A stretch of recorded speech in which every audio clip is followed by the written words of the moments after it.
Very interesting guest here. Joining us now is Tracy Thurman and also Roger Ver, who will not be talking, which is very interesting. Tracy and Roger are with us. This is all in the context of President Trump appointing friend of the show and friend of mine, really great American, David Sachs, as AI and crypto czar.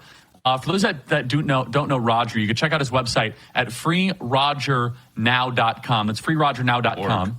.org. freerogernow.org. Andrew, can you help introduce this before we throw it to Tracy and Roger? Yeah, so Roger Ver, and they'll have a chance to tell their whole story, is one of the pioneers of the crypto space, one of the earliest investors in Bitcoin, then came out with Bitcoin Cash. Really a pioneer in a space that is going to define the future in a lot of ways. And so I think he's a national treasure. There's some controversy, obviously, surrounding his backstory, but a lot of people feel Roger's getting unfairly targeted.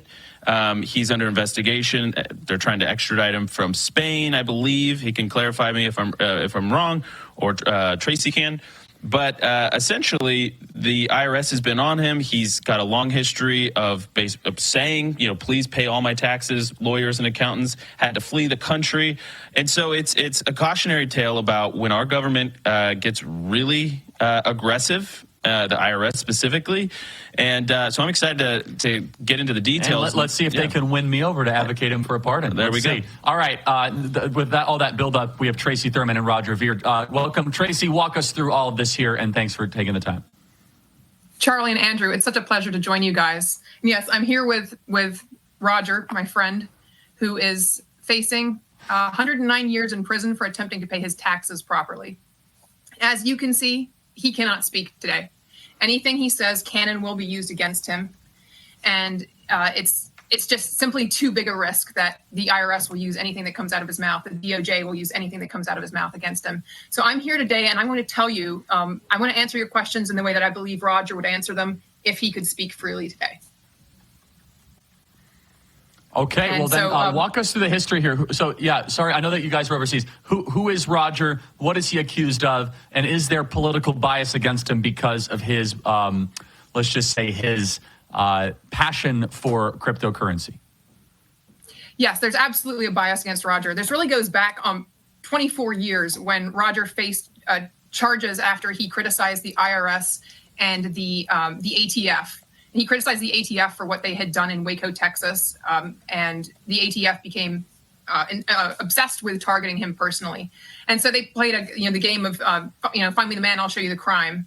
And he faced charges for selling fireworks on eBay, a thing which hundreds of people were doing. Cabela's catalog was selling them, and yet they chose to go after one man and one man only at that time for selling these, and that was Roger. So he actually served time in federal prison for that, at a time when nobody else selling these was being bothered at all. And then, so when he got out of prison, it was clear to him that he was a target of the U.S. government. The ATF, by the way, in a meeting with his attorneys and with the prosecutor, went as far as to say, when the prosecutor was saying, maybe we should just give him a fine, just tell him to go get a license to sell these things, said, but you didn't hear what he said about us. So this was clearly a case motivated by hatred for what he had said about them. So the minute that Roger could leave this country, he did. And in 2006, he moved to Japan. And as soon as he could, he gave up his U.S. citizenship and got citizenship in St. Kitts and Nevis because he needed somewhere else to belong and did not feel safe being an American any longer, which as an American is horrible to me, right? We should be proud of our country. We should keep our best and our brightest. We shouldn't be chasing them out. And so at that time, he had to, when you renounce your U.S. citizenship, there's something called the exit tax, which is this unconstitutional tax that you have to pay upon leaving if you're worth over $2 million. And Roger did his utmost to fully comply with that. There's a motion to dismiss that you can find on freerogernow.org, which lays it all out and shows without beyond a shadow of a doubt that he did everything he possibly could to comply. And yet the U.S. government has been going scorched earth against him since that time, attempting to take him down. And why are they doing that? Well, Roger's been one of the biggest critics of the U.S. government's, many of their programs. He has been funding the anti-war movement. He's been funding the anti-lockdown movement. He's been funding the medical freedom movement. He's been funding the anti-censorship movement. And he's been one of the biggest voices behind crypto, behind decentralized finance, behind permissionless peer-to-peer exchange of value. And that is a threat to the deep state. And that's why they're after Roger. You know, this is a pattern. We saw a similar type of lawfare against Ross Ulbricht, who definitely did some things wrong, but does not believe, deserve 2 life sentences for that, for similar type of cryptocurrency related pioneering. Tracy, can you explain that a little bit more? That people that get into cryptography, that get into some of these alternative ways of disrupting the antiquated currency model and in new technology, seem to be recipients very forcefully from the federal government and the traditional banking system.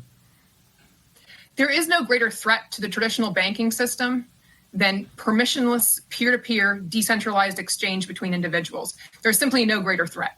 And so if you are a person who supports that, if you're a person who pioneers that, if you are one of the people who enables that, you have a target on your back. There's absolutely no question. And few people did that more than Roger did. He was the earliest investor in the cryptocurrency space, the earliest investor in Bitcoin, promoted it at a level that nobody else did. Early on, he'd go into a coffee shop and get coffee and then offer to pay in Bitcoin. Or he would just walk up to people on the street and say, hey, let me help you set up a Bitcoin wallet. Let me tell you how Bitcoin works. Let me help you with this. And of course, the people who accepted that from him have done very well for themselves.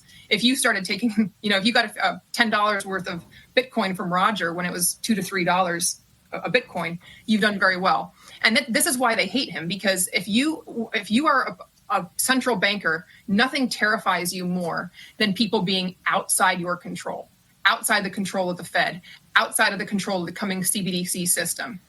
And in a world where people are being debanked, where people are being deprogrammed, where people are being censored, the most powerful thing we have is permissionless finance. It's Bitcoin Cash, it's all of these cryptocurrencies. And so anybody who has promoted these and has promoted them to the world is a massive threat. Andrew, you have a follow-up here. Well, yeah, I mean, I'm just looking at this, Tracy, and seeing the way that the world has shifted. I mean, obviously, remember back to President Trump speaking at the Libertarian Conference. One of the biggest applause lines that he got was when he said, we're going to set up a Bitcoin reserve at the federal government. He was going to create a hub here in the United States to become a hub of innovation, pioneering when it came to blockchain and crypto. And so it feels almost like, you were caught in a moment of time when this technology was so new and it was this emergent threat, and they thought that they could stomp out one of the innovators behind that. But it has grown so tremendously in the years that have followed. Are you guys watching this from abroad and seeing the changing climate? And you have to be feeling somewhat optimistic about the future is shaping up. It's beautiful to see the way that crypto is being embraced by more and more people. And honestly, I think that's due in large part to the lawfare that so many people in the incoming administration have personally faced. Look at what Donald Trump has faced himself. Look at the evaluation of Mar-a-Lago case. Look at the New York cases. Look at the DC cases. All of them are just outrageous, clear targeting of a man that the deep state does not like. And anyone who has been through that, we know Melania was debanked after the election in 2020. She revealed that she and possibly even Barron were denied bank accounts at that time, and their bank accounts were closed. And so, people in this administration have a sensitivity to this and an awareness of this issue that has never been present in the executive branch before. And that's very exciting for those of us who are fighting this tyranny, because we feel like maybe for the very first time, we have people in a decision-making role who will understand and appreciate this problem.